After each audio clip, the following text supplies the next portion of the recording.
যেগুলো সকালেই ভিজিয়ে রেখেছিল।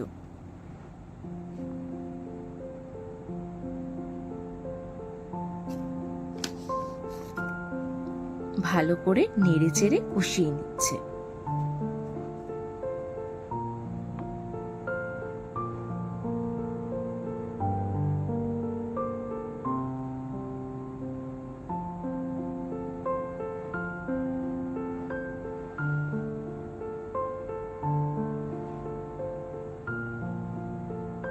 এবার দিয়ে দিল কারি পাতা ও লঙ্কা কুচি।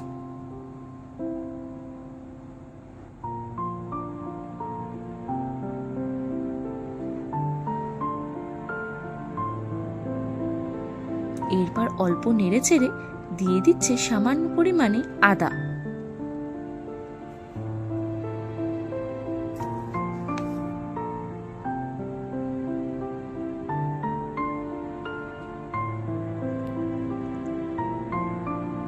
এবার ভালো করে মিশিয়ে নামানোর আগে সামান্য ঘি দিয়ে নিচ্ছে। খুব সাবধানে নাড়বেন, সাবুদানা লেগে যাওয়ার ভীষণ সম্ভাবনা থাকে। এবার ঘি দিয়ে নেড়েচেড়ে নামিয়ে নিলেই রেডি আমাদের সাবুদানার খিচুড়ি। আর এদিকে ভাই দেবার্যকে স্কুল থেকেও নিয়ে চলে এসেছে।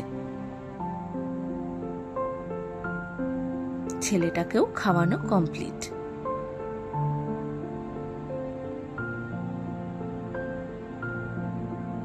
চলুন এবার বাড়ির সবাইকে খেতে দিয়ে নিই। আজ মেনুতে ছিল গরম ভাত, উচ্ছে ভাজা, ডাল, পাঁপড় ভাজা আর মাছের কালিয়া।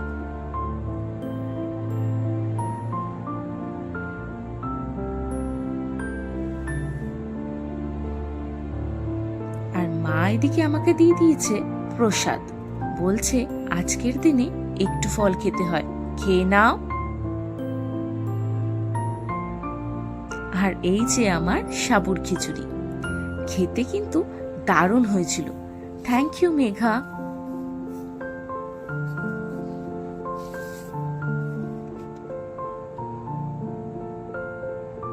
দেখতে দেখতে সন্ধ্যা গড়িয়ে এসেছে।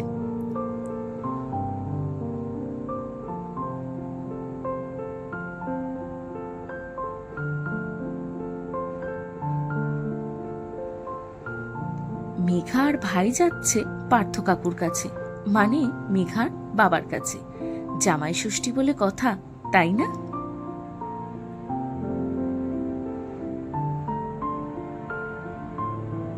আর এদিকে দেখুন, এই মহাশয়ের ঘুমই ভাঙছে না, কিছুতেই উঠতে চাইছে না। বলছি ওঠো, বলছে না। আজ রান্নাঘরে অনেক কাজ, তাই চা খেতে খেতে কাজগুলো সেরে নি। চলুন। ও, আপনাদের তো বলাই হয়নি যে কেন আমার বাপের বাড়িতে জামাই ষষ্ঠী হয় না। আসলে আমার মা মারা যান 2009 সালে।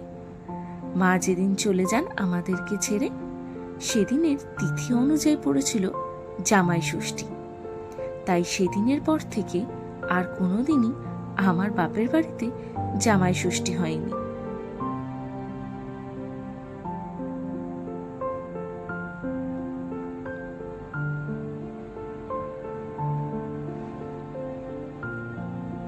যাক, এক এক করে এবার সব কাজগুলো শেষ করে নিচ্ছি।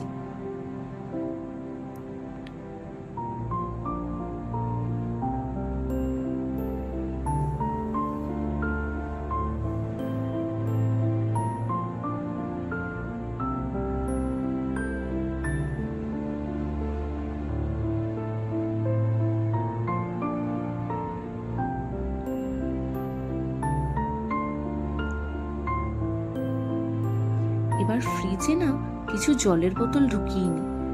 যা গরম, সবাই ফ্রিজ থেকে জল বার করছে আর শেষ।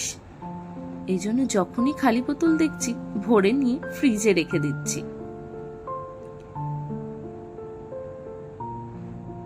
চলুন এবার একটু ঘরে গিয়ে বসি।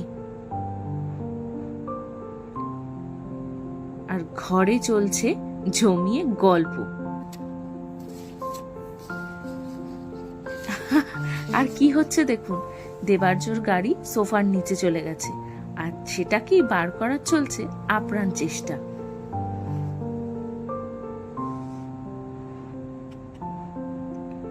আর এদিকে আকাশে মেঘ ঘনিয়ে এসেছে, বিদ্যুৎ চমকাচ্ছে। দেখা যাক যদি একটু বৃষ্টি হয়। আমার ভিডিওটা যদি ভালো লেগে থাকে লাইক, কমেন্ট আর সাবস্ক্রাইব করে দেবেন। দেখা হবে পরের ব্লগে। ভালো থাকবেন, সুস্থ থাকবেন। টাটা।